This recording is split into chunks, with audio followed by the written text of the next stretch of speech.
بعد ما صليت صلاة العشاء النهاردة وببص على القرارات الإدارية اللي خدها مجلس إدارة النادي الأهلي بالنسبة للجنة التخطيط أو في أي منظومة داخل النادي الأهلي، في دايما اسم أنا بدور عليه على طول وببقى نفسي اللي أنا ألاقيه الكابتن ربيع ياسين اللي انتوا حضراتكم شايفينه قدامكم دلوقتي.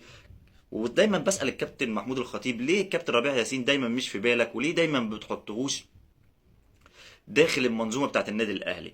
كابتن ربيع ياسين اللي هو مكتشف المواهب، كابتن ربيع ياسين اللي مجتهد جدا في عمله، وكابتن ربيع ياسين كمان من الناس المحترمه جدا وبتعمل اقصى ما عندها في اي مكان بتتحط فيه.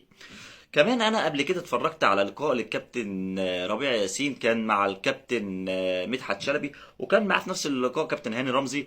ولما سأله الكابتن مدحت شلبي وقال له انت فين من منظومه النادي الاهلي، ليه ما بملكش مكان داخل النادي الاهلي؟